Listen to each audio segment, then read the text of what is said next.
So by the end of this video, you should be a little bit more nonchalant. You should be a little bit cooler. Maybe have more huzz. Maybe have more money. Maybe just have more motion in general. 1, 2, 3, 4, 5. If you guys have watched my videos before, you know that nothing I'm telling you in these videos will work unless you have abs. So the first step is always acquire some abdominal muscles. First step first.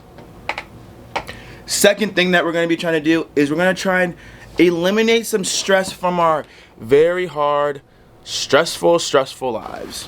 One thing that's stressful for me is that I owe like $20,000 on one of my cars. So we're gonna go pay that off today, and then we'll be like a little bit more stress free. Alright, so I realized in this video I'm kind of explaining what I'm doing, but not explaining why I'm doing it. And yeah, so I'm gonna go dive into that a little bit, okay? Right? So in terms of paying off a $20,000 car, you know, if you owe $20,000 on a fucking car, you don't have $20,000, you can't pay it off, obviously. Let's say you have something in your life that's bothering you a little bit, you know, or making like life a little bit less easy to manage, you know. You take a little step towards getting that thing fixed each day, and then it clears out a little bit of stress out of your life. And then once your life is a little bit less stressful, you have more things in order. You have your chickens lined up. If your chickens are lined up in the line, you feel me? Then it's like a little bit easier to see what's in front of you. But if you have all this shit holding you down all the time, you know, then you're never gonna be able to get past these issues. So the first step to getting past them is making a little bit of a dent in that. And also another note, I actually didn't end up spending $20,000 that day. I ended up spending like $5,000 that day. Then I spent like $5,000 3 days after, then another $5,000 3 days after, then another $5,000 3 days after that, whatever, you know? So I did slowly over time, not just like all at once. Everything I do in my videos is 100% achievable, not lying at all.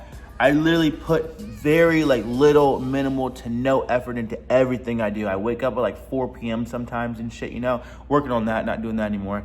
But yeah, like, dude, spending $4,000 on a night at a nightclub is not like a outlandish thing.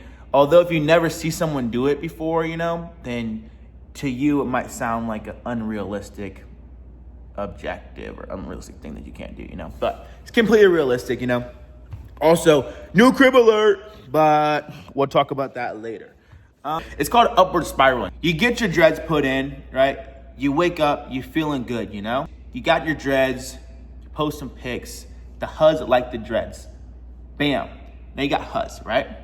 And then you got some confidence, right? So you'll take some risks and do some things that you don't think you would normally do because you have more confidence in yourself. And then once you have more money, you be around people that also got money. So then you make some more money. It's like an upward spiral. But there's also a downward spiral, the opposite of that. Feel like shit, you know, stop working out, get fat. Get fat, your girlfriend breaks up with you. Your girlfriend breaks up with you, now you're more depressed. You're fucking sleeping all day, missing work, nigga. Now you're not getting no money.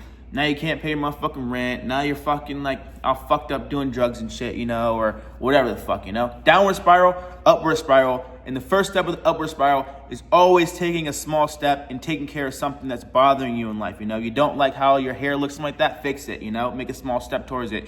You don't like this debt you have hanging over your head, make a small step to put a dent in that, you know. Like, it's really just about taking the first fucking step at the end of the day. But yeah, thank you for watching and enjoy the rest of this video. Kabam. And I think that third thing we're gonna do, I always wanted to buy one of those cool revolvers from like Snatch, you know, or like The Walking Dead 357 Magnum, you know. Like we have these guns, but I think it would be a lot cooler to have like a really sick revolver, like flying around, like walking around with a little revolver. I don't know. I just think that's cool. But so that's what we're gonna do today. Dreads, pay off car, and revolver. Seems like a good YouTube video to me. If you're curious as to how you can get $5,000, just take a look and watch my video that I posted like a couple weeks ago. And it's called How to Make $2,000 in a Day Selling Shit on Temu. So you can do this also. All you have to do is believe in yourself. But that's what we're doing today. Alright, if anyone's wondering what we're driving today, we're driving the 3.7 Cyclone. It's not really my favorite car, but it's a car that I like to use.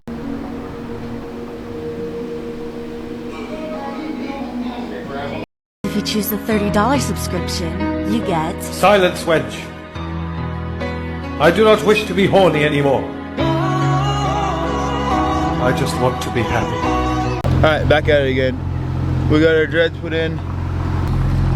Dreadhead. And then now we're gonna go smoke some cigarettes and we're gonna go back to campus. About $24 to $40. I look like a loser. No dreads, no shiesty. I just look like a bum, a loser, just a regular old white frat boy. But luckily, overnight, I grew me some dreads. We got us a corn-fed Ohio girl right here. And she's gonna put the finishing touches on this. Got this knife right here. She's gonna go give it a pull, give it a rip.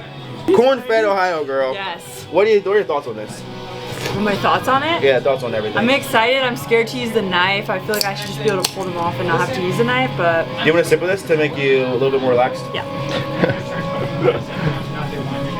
Alright, how do you feel now? A lot better. So how was it like growing up in Ohio eating nothing but corn and peaches for the last 20 years of your life? I don't know about it. I didn't grow up in Ohio stuff. Alright, so you take the knife. I'm just going in it with the knife and... So you see the rubber bands at the end? Yes. So you grab the rubber bands. Here, take your 2 hands. Take 2 hands. Grab that You have a knife. So put the rubber band in the middle, knife in the middle of the rubber band. Okay. And then just like pull the rubber band off, unravel it. And it should come boy, off. this is gonna be a process. Yeah. Might take like 5 minutes. Hey! Oh god. Hey, show 'em my abs in the meantime while you're doing it. Oh my god, I feel like I cut your hair. Nah, that's fine. Okay. And then you do the untwisting. Okay.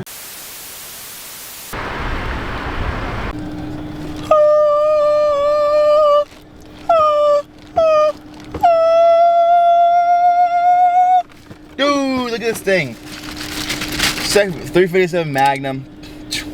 This gun costs more than one of my cars, actually. This thing is sick. We brought my girl that's a friend with me, and she couldn't leave out there empty-handed, so we got her a little one of these bad boys, and a knife thing, and where's your little pink thing also? And also some little pink thing or whatever this thing is. I don't know. It's like a puncher, I guess, whatever. So yeah, we're gonna shoot this thing eventually. But look, Daddy's here, you know, and then like it's like the daughter's there also hanging out. This thing is sick though. Everything I ever wanted. So, boys, pro tip, right? If you're ever trying to open something that's plastic, you don't have a knife or whatever, just use a lighter. Melt yourself a little hole in it, like so.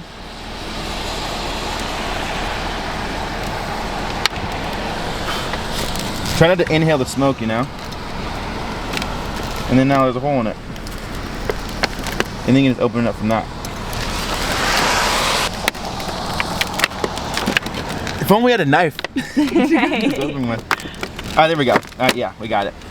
Burn the hole in the plastic, make a hole, shove your finger in it, and then give it a tear.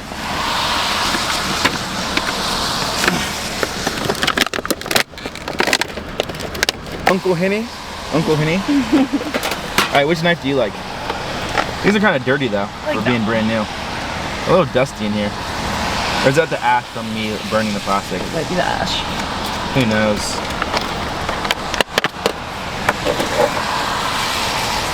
Pretty nice knife. Sharpness test. Oh, whoa, that's just, I just cut my finger open. If your hands don't look like this when you're done opening your package, must be a liberal sissy boy. Can you see him? Oh yeah. I need a flashlight. You can kind of see it. Update, right? Back of the crib, 357. Wait, hold on. Alexa, pause. You know this gun was $50. Like, we went to go and get some food before we went to the gun store, and the food was more than $50. And if you're in America, for $50, you can buy a gun and like go kill someone and shit. Jesus Christ. I feel like that wasn't safe at all. And also, she doesn't even know how to use the fucking gun. Just let her buy it. Yeah, here's $50, yeah. How do I use this thing? Advocate for gun control, whatever, you know. But I think if you're buying a gun for the very first time, there should be like a little like box that says, "Is this your first gun?" If you check, you had to watch like a 10-minute infotainment video, you know, how to use the gun. This thing's nice though. I'm gonna give this thing to my grandchildren. After he graduates 5th grade, you're the man of the house now, son. Here you go, buddy. I'm leaving. Yeah. Also, funny enough, this gun was like 3 times more than one of the cars outside. Jesus Christ. So another point I wanted to make was, you might ask yourself, Molly, why did you buy this $3,000 gun? Well, I was watching the movie Snatch the other day, and there's a scene in the movie Snatch, or whatever. Roll the clip. Heavy is good. Heavy is reliable. If it doesn't work, you can always hit him with it. Alright, I'll take it. You can always smack him upside his head with it. And I was looking at all my guns. I got all these guns everywhere. Guns, can't smack someone upside the head with that. This thing, can't like carry it around and smack someone upside the head with it. So I was like, gotta get this thing. Also, I have a fantasy in my mind right now, okay? I'm like walking down, I'm walking from the club and shit, you know? I'm walking from the club, got a baddie with me, walking to the car into the parking garage. Some nigga pulls up there with a knife, he like pulls a knife out. So yeah, give me all your fucking money. Pull this bitch out. He like apologizes, I take all the bullets out except for one of them. And I spin it. I don't know, you feeling fucking lucky today, buddy? Boom! or other scenario, it doesn't go off. Looks like it's your lucky day. Run along now. Run along now, buddy. Hey, we're gonna put that shit in the vlog too. We're gonna go to Hilltop. We're going to Hilltop to the bar. I'm wearing my Rolex. I'm wearing all my jewelry.